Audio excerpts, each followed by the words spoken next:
नमस्कार, मी डॉक्टर मच्छिंद्र बांगर महाराष्ट्रातील आणि देशातील हवामान परिस्थिती संदर्भात ताजा अंदाज देणार आहे. काल आपण बघितलं की मराठवाड्याच्या आणि पश्चिम महाराष्ट्राच्या काही भागामध्ये अगदी विदर्भापर्यंत स्थानिक पावसाचं वातावरण तयार झालं. अतिशय चांगल्या प्रकारचा पाऊस काही भागात पडलेला आहे. 40 ते 50 मिलीमीटर पाऊस देखील काही भागात झालेला आहे. परंतु हा अतिशय छोट्या छोट्या एरियामध्ये झालेला आहे. त्याचा दायरा कमी होता. आता सध्या आपण बघतो की या भागामध्ये कमी दाबाचं क्षेत्र तयार होऊ शकतं आणि याही भागात जे काही कमी दाबाचं क्षेत्र आहे ते थोडं विरुद्ध दिशेने सरकत असल्यामुळे त्यांनी मान्सूनला अटकाव निर्माण केला आहे आणि त्यामुळे मान्सून केरळामध्ये येताना थोडा डिले होऊ शकतो अशा प्रकारचा कयास काही तज्ज्ञ बांधतायत.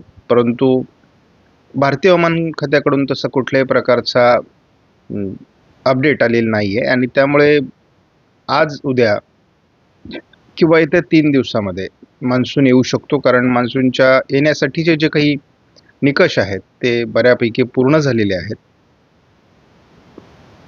आपण या ठिकाणी बघतो की 23 ते 25 तारखेच्या दरम्यान एकाच ठिकाणी मान्सूनचा फिरवलेला आहे. परंतु केरळमध्ये येण्याकरता जे काही निकष आहेत त्यामध्ये बहुतांश निकष पूर्ण झालेत. काही 1-2 क्रायटेरिया अपूर्ण आहेत. ते पूर्ण होता क्षणी केरळमध्ये मान्सून आल्याचं जाहीर केलं जाईल. एकूणच भारतीय हवामान खात्याकडून, स्कायमेटकडून आणि इतरही एजन्सीजकडून म्हणजे जागतिक हवामान विभागाकडून देखील कमजोर मान्सून यावर्षी भारतामध्ये येईल अशा प्रकारचा अंदाज व्यक्त करण्यात आलेला आहे. याचं मुख्य कारण आहे की आज एल निनोचा प्रभाव यावर्षी राहणार आहे आणि त्याला सपोर्टिव्ह असलेले काही घटक आहेत, परंतु ते घटक कधी सक्रिय होतील याविषयीची सशंकता निर्माण झालेली आहे.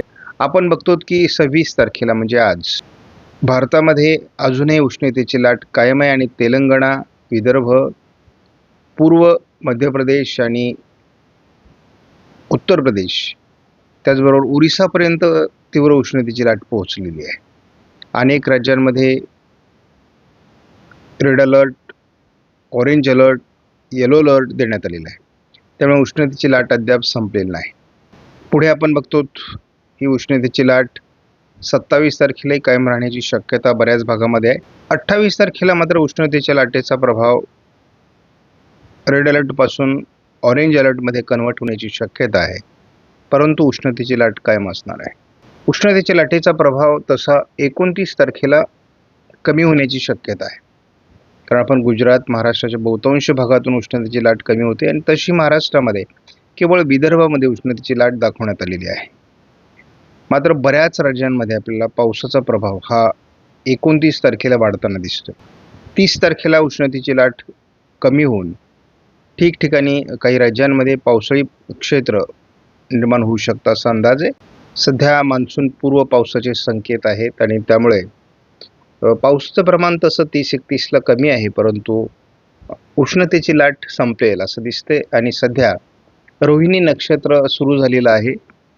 रोहिणी नक्षत्राचं वैशिष्ट्य म्हणजे नवताप, 9 दिवसाचा कालावधी या नक्षत्राचा असतो आणि अतिउष्ण अशा प्रकारचं हे नक्षत्र समजलं जातं. परंतु या नक्षत्राची उष्णता ही मान्सून मजबूत करण्यासाठी उपयोगी ठरते असं देखील मानण्यात येतं. भारतामध्ये पाऊस होतोय, परंतु पावसाचं प्रमाण हे सर्वदूर नाही. आपण बघतो पूर्व भारतातील काही राज्यांमध्ये पाऊस होतोय आणि काही दक्षिणी राज्यांमध्ये पाऊस होतोय. यामध्ये खास करून आपल्याला कोकणामध्ये, दक्षिण कोकणात पाऊस झाल्याचं भारतीय हवामान खात्याकडून सांगण्यात आलेलं आहे. मुंबई कुलाबा वेधशाळेने दिलेल्या काही अलर्ट्स महत्त्वाचे आहेत. यामध्ये 26 तारखेला आज विदर्भातील अनेक जिल्ह्यांमध्ये म्हणजे याच्यामध्ये अमरावती, वर्धा, चंद्रपूर, गडचिरोलीमध्ये उष्णतेच्या लाटेचा रेड अलर्ट आहे आणि तोच रेड अलर्ट 27 तारखेला देखील देण्यात आलेला आहे. 28 तारखेला मात्र उष्णतेची लाट कमी होण्याचे संकेत आहेत. मात्र महाराष्ट्राच्या बहुतांश भागात स्थानिक वातावरण तयार होऊन मेघगर्जनेसह पावसाची शक्यता देखील कोकण किनारपट्टी, मध्य महाराष्ट्र आणि मराठवाड्याच्या काही भागात पुढील 4 दिवस देण्यात आलेली आहे. त्यामुळे स्थानिक वातावरण तयार होऊन मेघगर्जनेसह पावसाची शक्यता देखील वर्तवण्यात आलेली आहे. GFS मॉडेलनुसार सध्या स्थानिक पावसाचं वातावरणाची शक्यता फक्त वर्तवण्यात आलेली आहे. महाराष्ट्रात विशेष पावसाची नोंद दाखवण्यात आलेली नाही, परंतु साधारण 29-30 तारखेला विदर्भामध्ये थोडं पावसाचं प्रमाण वाढू शकतं असा अंदाज देण्यात आलेला आहे. उष्णतेची लाट देशामध्ये आणि महाराष्ट्रामध्ये अजून कायम आहे. मराठवाडा आणि विदर्भामध्ये याचा खास करून प्रभाव आहे. विदर्भामध्ये अनेक जिल्ह्यांमध्ये तीव्र उष्णतेची लाट आहे, परंतु 31 तारखेनंतर ही देशातील उष्णतेची लाट कमी होत जाईल. इथे आपण केवळ ICMW मॉडेलचा अंदाज बघतो. आपण बघतो की अरबी समुद्रामध्ये एक वादळी प्रणाली आहे, मात्र ती विरुद्ध दिशेने सरकते आहे. अंदमानाच्या आजूबाजूने एक सिस्टम आहे, परंतु ती देखील देशाच्या दिशेने फार गतिमान नाही. त्यामुळे केवळ स्थानिक वातावरण दक्षिण भारतामध्ये आणि महाराष्ट्रामध्ये तयार होऊ शकतं आणि त्यासाठी उत्तम अशा प्रकारचं बाष्प तयार आहे.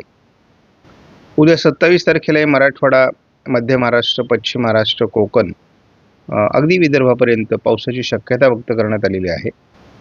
28 तारखेला हे प्रमाण केवळ पश्चिम महाराष्ट्र, कोकण असं दाखवण्यात आलेलं आहे.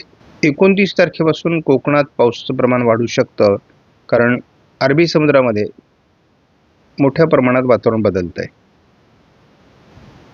30 तारखेला महाराष्ट्रात जरी फारसं पावसाचं वातावरण नसलं तरी भारतामध्ये मोठ्या प्रमाणात उत्तर प्रदेश, मध्य प्रदेश, अगदी बिहार, झारखंड, ओरिसा, पश्चिम बंगाल या भागात पावसाचं प्रमाण वाढणार आहे. आणि आपण बघतो की केरळ ते गोवा असंही पावसाचं प्रमाण आहे, परंतु महाराष्ट्रात फारसा प्रभाव दाखवण्यात आलेला नाही. मात्र 31 तारखेपासून विदर्भ, मराठवाडा, कोकण पावसाचं प्रमाण वाढू शकतं. 1 जूनपासून महाराष्ट्रात पावसाच्या ॲक्टिव्हिटीज वाढू शकतात. आपण या मॅपच्या माध्यमातून जर बघितलं तर आज 26 तारखेला कोल्हापूर आणि रत्नागिरी, सिंधुदुर्गमध्ये, त्याचबरोबर पश्चिम महाराष्ट्रातील काही भागात स्थानिक वातावरण होण्याची शक्यता आहे, परंतु मॉडेलच्या विपरीत परिस्थिती देखील आपण बघतो. त्यामुळे मराठवाडा आणि विदर्भात देखील पावसाची शक्यता आहे. उद्या मराठवाडा, दक्षिण पश्चिम महाराष्ट्र घाटमाथ्यावर स्थानिक पावसाचं वातावरण तयार होईल असा अंदाज कायम आहे. आणि 27 तारखेला सोलापूर जिल्ह्यात आणि परिसरात जास्त पावसाची शक्यता दाखवण्यात आलेली आहे. आपण या ठिकाणी बघतो कोल्हापूर आणि सांगली भागात 28ला पाऊस दाखवण्यात आलेला आहे. हा ICMW मॉडेलचा अंदाज आहे. 29ला फारसं वातावरण दाखवण्यात आलेलं नाही. 30ला मध्य भारत आणि उत्तर भारतात पावसाचं प्रमाण वाढणार आहे, परंतु महाराष्ट्रात त्याचा फार परिणाम होताना दिसत नाही. 31 तारखेला थोडं दक्षिण कोकण, पश्चिम महाराष्ट्रात पावसाची शक्यता आहे. म्हणजे एकूणच आपण बघतो की 31 तारखेपर्यंत फारसं पावसाचं वातावरण महाराष्ट्रात नाही. मात्र आपल्याला पहिल्यांदा वातावरणात म्हणजे पावसाच्या प्रमाणात वाढ घाटमाथ्यावर पुन्हा एकदा 1 तारखेला होताना दिसते आणि 1 तारखेला रात्री उशिरा उत्तर महाराष्ट्राच्या काही भागामध्ये अगदी मराठवाड्यापर्यंत जोरदार पावसाळी क्षेत्र विकसित होऊ शकतं किंवा बीडपासून सोलापूरपर्यंत एक क्षेत्र तयार होऊ शकतं. साधारण जूनच्या पहिल्या दुसऱ्या आठवड्यामध्ये महाराष्ट्रात पावसाच्या ॲक्टिव्हिटीज वाढतील. चांगल्यापैकी पाऊस म्हणजे पेरणीयोग्य पाऊस काही भागामध्ये या दरम्यान होऊ शकतो असा अंदाज आहे. आपण दररोज मान्सूनच्या दृष्टीने एकत्रित अंदाज देखील बघत असतो. या 28 तारखेपर्यंत किंवा अगदी 29-30 तारखेपर्यंत आपण जर बघितलं तर केवळ महाराष्ट्राच्या दक्षिणी भागात पाऊस दाखवलेला आहे. फार प्रभावी अशा प्रकारचं वातावरण दाखवलेलं नाही. हळूहळू हे वातावरण जूनच्या पहिल्या आठवड्यात वाढेल आणि महाराष्ट्रामध्ये बऱ्याच भागात पाऊस हजेरी लावेल असा अंदाज आहे. त्यामुळे आपण बघतो की अगदी मराठवाडा, पश्चिम महाराष्ट्र, दक्षिण कोकण या विभागात, अगदी उत्तर महाराष्ट्राच्या जळगाव जिल्ह्यामध्ये देखील किंवा विदर्भात देखील पावसाची हजेरी आपल्याला साधारण पहिल्या जूनच्या आठवड्यामध्ये लागताना दिसते. वातावरण बदलू शकतं. प्रत्येक दिवस आता या ठिकाणी वातावरण बदलणार आहे. आपणास व्हिडिओमधील माहिती महत्त्वपूर्ण वाटल्यास लाईक करा, शेअर करा, चॅनलला सबस्क्राईब करा. धन्यवाद. जय हिंद, जय महाराष्ट्र, जय बळीराजा.